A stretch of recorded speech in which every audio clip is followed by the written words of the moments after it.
দুই পক্ষের স্বার্থের ভিত্তিতে দুই পক্ষের স্বার্থই আছে দুই পক্ষের সাথে, সেই স্বার্থ সংশ্লিষ্ট বিষয়াদি নিয়ে আমরা কথাবার্তা বলবো এবং সমতার ভিত্তিতে আমরা সম্পর্ক চাই। আমি আশা করি যে অস্বস্তি কেটে যাবে, আমরা সবার সাথেই ভালো সম্পর্ক প্রতিষ্ঠা করতে পারবো। আমরা পারস্পরিক শ্রদ্ধার ভিত্তিতে ভারতের সঙ্গে একটি ভালো ও কার্যকরী সম্পর্ক চাই। চলমান সম্পর্কের টানাপোড়েনের মাঝেই কিছুদিন আগে ভারত প্রসঙ্গে বাংলাদেশ এমন আশা ব্যক্ত করে, কিন্তু ভারত হয়তো ইতিবাচকভাবে এই বক্তব্যটি গ্রহণ করতে পারেনি, যার ফলে সম্প্রতি ভারতের পররাষ্ট্রমন্ত্রী এস জয়শঙ্কর মন্তব্য করেছেন যে সবকিছুতে ভারতকে দোষারোপ করে বাংলাদেশ ভারতের কাছ থেকে ভালো সম্পর্ক প্রত্যাশা করতে পারে না। এছাড়া সংখ্যালঘুদের ওপর হামলার কারণে বাংলাদেশ নিয়ে ভারতের চিন্তায় প্রভাব পড়ছে বলেও জানান তিনি। যদিও বাংলাদেশের সাবেক প্রধানমন্ত্রী শেখ হাসিনার পতনের পর ধর্মীয় কারণে বাংলাদেশে সংখ্যালঘুদের উপর নির্যাতনের কোনো ঘটনা ঘটেনি। 22 ফেব্রুয়ারি শনিবার দিল্লি বিশ্ববিদ্যালয়ের সাহিত্য উৎসবের অনুষ্ঠানে বাংলাদেশ নিয়ে কথা বলেন জয়শঙ্কর। তিনি বলেন, বাংলাদেশের সঙ্গে দ্বন্দ্ব নিয়ে দুটি বিষয় রয়েছে, সংখ্যালঘুদের উপর নির্যাতন বেড়ে যাওয়া। অবশ্যই এটি এমন একটি বিষয় যা বাংলাদেশের ক্ষেত্রে আমাদের চিন্তা নিয়ে প্রভাব ফেলছে। এ নিয়ে আমাদের কথা বলতে হবে, আমরা কথা বলেছিও। তিনি আরও বলেন, দ্বিতীয়টি হলো তাদের নিজস্ব রাজনীতি আছে, কিন্তু দিন শেষে আমরা প্রতিবেশী। বাংলাদেশকেই ঠিক করতে হবে তারা আমাদের সঙ্গে কী ধরনের সম্পর্ক চায়। জয়শঙ্কর আরও বলেন, যদি অন্তর্বর্তী সরকারের কেউ প্রতিদিন ভারতকে সবকিছুর জন্য দায়ী করেন, বিভিন্ন প্রতিবেদনে দেখবেন কিছু বিষয়ে আমাদের দোষারোপ করা হয়েছে, যা হাস্যকর। আপনি এক হাতে বলতে পারেন না আমি আপনার সাথে এখন ভালো সম্পর্ক চাই, কিন্তু প্রতিদিন সকালে উঠে যা কিছু ভুল হবে তার জন্য আমাকে দায়ী করবেন। এটা হয় না। এটিও একটি সিদ্ধান্ত যা তাদের নিতে হবে। বাংলাদেশকে ভারতের চিন্তাভাবনা স্পষ্ট করে জানানো হবে উল্লেখ করে জয়শঙ্কর বলেন, আমরা চাই সবকিছু শান্ত হোক এবং সাধারণ দ্বিপাক্ষিক সম্পর্ক আরও শুরু হোক, কিন্তু অব্যাহতভাবে শত্রুতাপূর্ণ বার্তা নিয়ে আমরা অখুশি। গত বছরের 5 আগস্ট গণঅভ্যুত্থানের মুখে শেখ হাসিনা প্রধানমন্ত্রীর পদ থেকে ইস্তফা দিয়ে ভারতের নয়াদিল্লিতে গিয়ে আশ্রয় নেন। এরপর থেকে ভারত অভিযোগ করছে বাংলাদেশে সংখ্যালঘু ব্যাপক নির্যাতনের শিকার হচ্ছে, কিন্তু বাস্তবে এর কোনো মিল নেই, যা জাতিসংঘ সহ বিভিন্ন সংস্থা নিশ্চিত করেছে। পালিয়ে থেকেও দিল্লির কোনো এক অজ্ঞাত স্থান থেকে আওয়ামী লীগের নেতাকর্মীদের সঙ্গে কথা বলছেন শেখ হাসিনা, যা দলটি ইতিমধ্যে সামাজিক মাধ্যমে প্রকাশ করছে। হাসিনার এসব বক্তব্য ভালোভাবে নিচ্ছে না সাধারণ মানুষ। এ কারণে তাকে চুপ রাখতে ভারতকে বার্তা দিয়েছে অন্তর্বর্তী সরকার।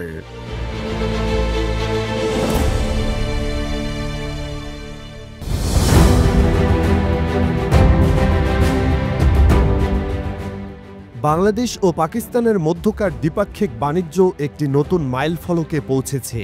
দেশ দুটির মধ্যকার বাণিজ্যের পরিমাণ $1 বিলিয়ন বা প্রায় 100 কোটি মার্কিন ডলার ছাড়িয়ে গেছে। 1971 সালের স্বাধীনতা যুদ্ধের পর এই প্রথম বাংলাদেশ পাকিস্তান তাদের বাণিজ্যিক সম্পর্কের এমন উন্নয়ন প্রত্যক্ষ করল। এছাড়া উভয় দেশই আরও বেশ কিছু পণ্যের বাণিজ্যে আগ্রহী এবং এই কারণে বাণিজ্যের পরিমাণ ভবিষ্যতে আরও বৃদ্ধি পাবে বলেও আশাবাদ ব্যক্ত করেছে। ইসলামাবাদে নিযুক্ত বাংলাদেশের হাইকমিশনার মোহাম্মদ ইকবাল হুসাইন খান রাজধানী ইসলামাবাদে দেশটির সংবাদ মাধ্যম দ্য নিউজ জং এর সাথে কথা বলার সময় একথা জানান। দ্য নিউজ ইন্টারন্যাশনাল বলছে, হাইকমিশনার মোহাম্মদ ইকবাল হুসাইন খান রবিবার দেশটির পাঞ্জাব প্রদেশের কাসুর ও ফয়সালাবাদ সফর করেন এবং ব্যবসায়ী সম্প্রদায়ের সাথে দেখা করেন। সেখানে তিনি দুই দেশের মধ্যে ব্যবসা বাণিজ্য আরও ত্বরান্বিত করার বিষয়ে তাদের সঙ্গে বিস্তর আলোচনা করেন। পাকিস্তানে নিযুক্ত বাংলাদেশের এই হাইকমিশনার পাঞ্জাবের 2 শহরে তার সফরকে ফলপ্রসূ ও লাভজনক বলে অভিহিত করেন। ছাত্র জনতার গণ আন্দোলনে শেখ হাসিনা সরকারকে ক্ষমতাচ্যুত করার পর ইকবাল হুসাইন গত মাসে রাষ্ট্রদূতের দায়িত্ব গ্রহণ করেন এবং হাসিনা পরবর্তী সময়ে তিনি পাকিস্তানে বাংলাদেশের প্রথম রাষ্ট্রদূত। হাইকমিশনার ইকবাল হুসাইন খান বলেন, বাংলাদেশে পাকিস্তানের অনেক পণ্যের ব্যাপক চাহিদা রয়েছে এবং পাকিস্তান বাংলাদেশের অনেক পণ্যের জন্য একটি লাভজনক বাজার। তিনি বলেন, এটা সন্তোষজনক যে 15 বছরেরও বেশি সময় পর দুই ভ্রাতৃপ্রতিম দেশের মধ্যে বাণিজ্য পুনরায় শুরু হয়েছে। পাকিস্তানের তুলা, চিনি, চাল, পোশাক, বিশেষ করে লেডিস ড্রেস, ফল বিশেষ করে আমের প্রচুর চাহিদা বাংলাদেশে রয়েছে। অন্যদিকে বাংলাদেশ আনারস, পাট, ঔষধ, পোশাক পাকিস্তানে রপ্তানি করতে পারে। হাইকমিশনার বলেন, দুই দেশের মধ্যে সহযোগিতা ও বাণিজ্য বৃদ্ধির সীমা হল আকাশ। ইতিমধ্যে পাকিস্তান তার ন্যাশনাল ক্যারিয়ারের মাধ্যমে বাংলাদেশে 26,000 মেট্রিক টন চালের প্রথম চালান রপ্তানি করেছে। Trading corporation of Pakistan TCP এর মাধ্যমে মোট 50,000 মেট্রিক টন চাল রপ্তানি করা হবে। বাকি 24,000 মেট্রিক টন চাল রপ্তানি হবে আগামী মাসে। বাংলাদেশ ট্রেডিং কর্পোরেশন টিসিবি চাহিদা মেটাতে সরকার টু সরকার তথা জি টু জি এর ভিত্তিতে পাকিস্তান থেকে চাল কেনার আগ্রহ দেখানোর পরে টিসিপি গত বছরের ডিসেম্বরে একটি দরপত্র জারি করেছিল। এছাড়া আরেকটি দরপত্রে কোম্পানিগুলোকে বাংলাদেশে চাল বিক্রির আগ্রহ প্রকাশের জন্য 27 ফেব্রুয়ারির সময়সীমা বেঁধে দেওয়া হয়েছে।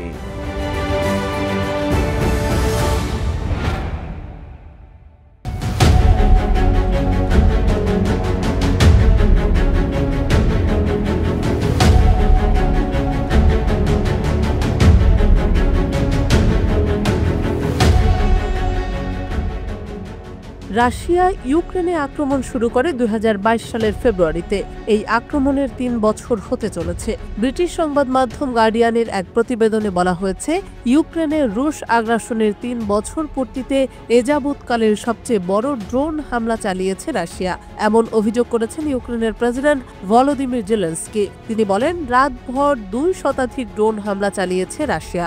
23 ফেব্রুয়ারি রবিবার সামাজিক মাধ্যম এক্সে দেওয়া এক পোস্টে জেলেনস্কি বলেন, যুদ্ধ শুরু হওয়ার পর এটি ছিল রাশিয়ার সবচেয়ে বড় ড্রোন হামলা। ইতোমধ্যে এই হামলাকে আকাশ সন্ত্রাস আখ্যা দিয়ে মিত্রদের ঐক্যবদ্ধ হওয়ার আহ্বান জানিয়েছেন জেলেনস্কি। তিনি বলেন, যুদ্ধ শুরু হওয়ার 3য় বার্ষিকীর রাতে 267টি ড্রোন হামলা চালিয়েছে রাশিয়া। ইউক্রেনের শহর ও গ্রামগুলোতে ইরানি ড্রোন হামলা শুরু করার পর এটিই ছিল সবচেয়ে বড় আঘাত বলে জানান জেলেনস্কি। ইউক্রেনীয় বিমান বাহিনী জানিয়েছে 138টি ড্রোন গুলি করে ভূপাতিত করা হয়েছে। আরও 119টি ড্রোন ইলেকট্রনিক যুদ্ধে জ্যাম হওয়ার পরে রাডার থেকে অদৃশ্য হয়ে গেছে। এ সময় রাশিয়া 3টি দূরপাল্লার ক্ষেপণাস্ত্র নিক্ষেপ করেছে। এতে ইউক্রেনের বিভিন্ন অঞ্চলে ক্ষতিগ্রস্ত হয়েছে। ইউক্রেনের আকাশ প্রতিরক্ষা ব্যবস্থাকে দুর্বল করে দিতে গেল কয়েক মাস ধরে দেশটিতে সমন্বিত ড্রোন হামলা চালাচ্ছে মস্কো। জেলেনস্কি বলেন, গেল সপ্তাহে প্রায় 1,150টি ড্রোন 1,400 সুনির্দিষ্ট লক্ষ্যবস্তুতে হামলায় সক্ষম বোমা ও বিভিন্ন ধরনের 35টি ক্ষেপণাস্ত্র হামলা চালিয়েছে রাশিয়া। এ সময় ইউক্রেনীয় আকাশ প্রতিরক্ষা ব্যবস্থা পরিচালনাকারীদের প্রতি কৃতজ্ঞতা জানান তিনি। ইউক্রেনের প্রেসিডেন্ট দেশটির বিমান প্রতিরক্ষা পরিচালনাকারীদের ধন্যবাদ জানিয়ে দেশটির বিদেশি মিত্রদেরকে ন্যায্য ও দীর্ঘস্থায়ী শান্তি নিশ্চিত করতে ঐক্যবদ্ধ হওয়ার আহ্বান জানান। তিনি বলেন, সব অংশীদারদের ঐক্যের মাধ্যমে এটি অর্জন করা যায়। আমাদের সব ইউরোপের শক্তি, আমেরিকার শক্তি, যারা স্থায়ী শান্তি চায় তাদের শক্তি প্রয়োজন। কিয়েভ এবং এর ইউরোপীয় মিত্ররা গত সপ্তাহে মার্কিন যুক্তরাষ্ট্রের নতুন প্রেসিডেন্ট ডোনাল্ড ট্রাম্পকে মৌখিকভাবে আক্রমণ করেছে। পাল্টা উত্তরে ট্রাম্প ইউক্রেনের প্রেসিডেন্টকে স্বৈরশাসক বলেছেন। এদিকে ইউক্রেন রাশিয়া যুদ্ধ বন্ধে রিয়াদে মার্কিন এবং রুশ প্রতিনিধিদের মধ্যে একটি বৈঠক হয়েছে। তবে ওই বৈঠকে ইউক্রেন এবং ইউরোপের কোনো প্রতিনিধিকে আমন্ত্রণ জানানো হয়নি। ফলে জেলেনস্কি বলেছেন, তাদের ছাড়া অনুষ্ঠিত বৈঠকের কোনো সিদ্ধান্ত তিনি মেনে নেবেন না।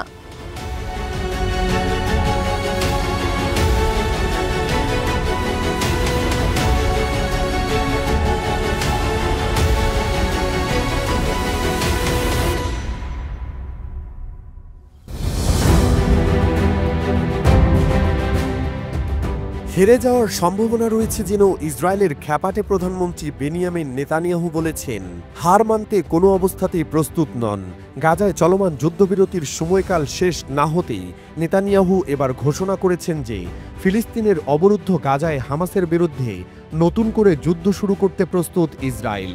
নেতানিয়াহু স্পষ্টভাবে জানিয়ে দিয়েছেন, তারা যে কোনো মুহূর্তে হামাসের বিরুদ্ধে তীব্র লড়াই আবার শুরু করতে পারেন।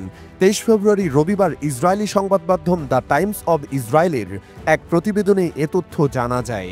নেতানিয়াহু বলেছেন, যুদ্ধের লক্ষ্যগুলো কেবল আলোচনার মাধ্যমে নয়, প্রয়োজনে সামরিক শক্তি ব্যবহার করেও পূরণ করা হবে।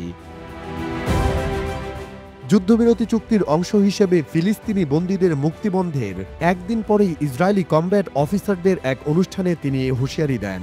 তিনি বলেন, আমরা যে কোনো মুহূর্তে তীব্র লড়াই আবার শুরু করতে প্রস্তুত। গাজায় আমরা হামাসের বেশিরভাগ সংগঠিত বাহিনীকে নির্মূল করেছি। এতে কোনো সন্দেহ নেই যে আমরা সম্পূর্ণভাবে যুদ্ধের উদ্দেশ্য পূরণ করব।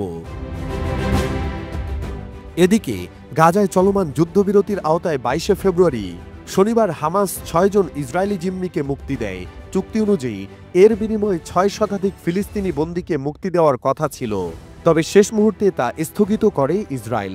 নেতানিয়াহুর দাবি, হামাস অপমানজনক অনুষ্ঠান আয়োজনের মাধ্যমে মুক্তি পাওয়া জিম্মিদের অসম্মান করেছে। তিনি বলেন, অপপ্রচারের জন্য জিম্মিদের ব্যবহার করেছে হামাস, যা ইসরায়েলের জন্য নিন্দনীয়। তাই আমরা সিদ্ধান্ত নিয়েছি, এই ধরনের অপমানজনক অনুষ্ঠান বন্ধ না হওয়া পর্যন্ত ফিলিস্তিনি বন্দীদের মুক্তি দেওয়া হবে না। গাজায় যুদ্ধবিরতির পর হামাস এখন পর্যন্ত 25 জন ইসরায়েলি জিম্মিকে মুক্তি দিয়েছে।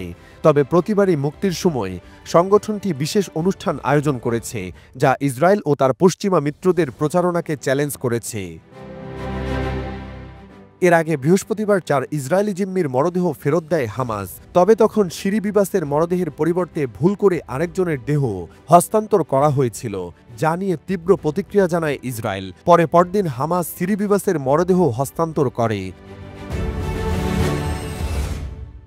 আবার এদিকে নেতানিয়াহুর সাম্প্রতিক বক্তব্য যুদ্ধবিরতির ভবিষ্যৎ নিয়ে নতুন উদ্বেগ সৃষ্টি করেছে।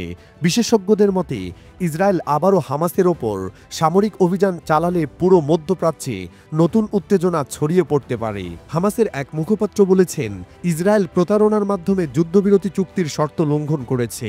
বন্দি বিনিময় প্রক্রিয়া বন্ধ করে দিয়ে নেতানিয়াহু যুদ্ধ চালিয়ে যাওয়ার পরিকল্পনা করছে।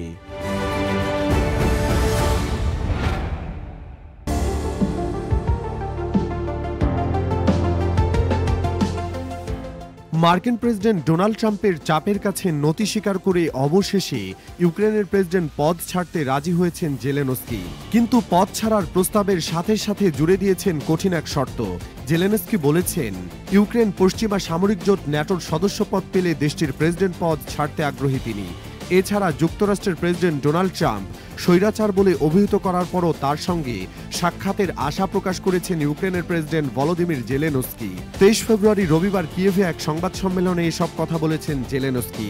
সংবাদ সম্মেলনে জেলেনস্কি বলেন, আপনারা যদি আমাকে এই চার থেকে সরে যেতে বলেন, তা করতে আমি প্রস্তুত রয়েছি। ন্যাটো ইউক্রেনের সদস্যপদের বিনিময়ে আমি তা করতে প্রস্তুত। তিনি বলেছেন, মার্কিন প্রেসিডেন্ট ডোনাল্ড ট্রাম্পকে কিয়েভ ও মস্কোর মধ্যকার মধ্যস্থতাকারীর চেয়ে ইউক্রেনের অংশীদার হিসেবে বেশি দেখতে চান তিনি। জেলেনস্কি বলেন, আমি আসলেও যুক্তরাষ্ট্রকে মধ্যস্থতাকারীর চেয়ে বেশি হিসেবে দেখতে চাই। যুক্তরাষ্ট্রের মধ্যস্থতাকারীর ভূমিকাই কেবল যথেষ্ট নয়।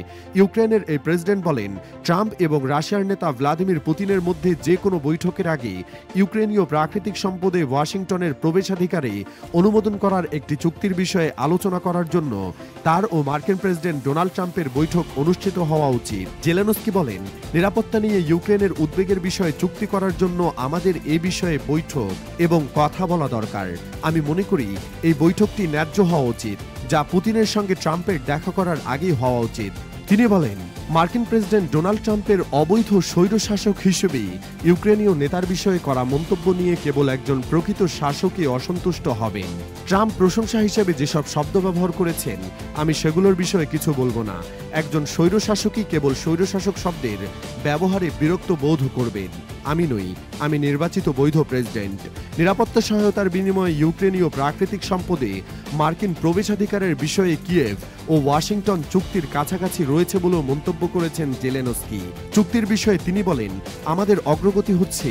ইউক্রেনীয় ও মার্কিন কর্মকর্তারা রোববার সকালের দিকে এই চুক্তির বিষয়ে যোগাযোগ করেছেন। জেলেনস্কি আরও জানিয়েছেন, তিনি এখন ইউক্রেনের নিরাপত্তার দিকে মনোনিবেশ করছেন।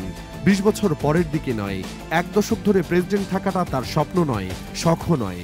এক সাংবাদিক জেলেনস্কিকে আগামীকাল ইউক্রেনে অনুষ্ঠিত হতে যাওয়া বৈঠকে ইউরোপীয় নেতাদের প্রত্যাশা সম্পর্কে জিজ্ঞেস করলে তিনি বলেন, কিছু দৃঢ় সিদ্ধান্ত হবে এবং রাশিয়ার বিরুদ্ধে সমর্থন ও নিষেধাজ্ঞার প্যাকেজ নিয়ে ইউরোপীয় ইউনিয়নের সংসদীয় নেতাদের সঙ্গে একটি আলাদা বৈঠক হবে।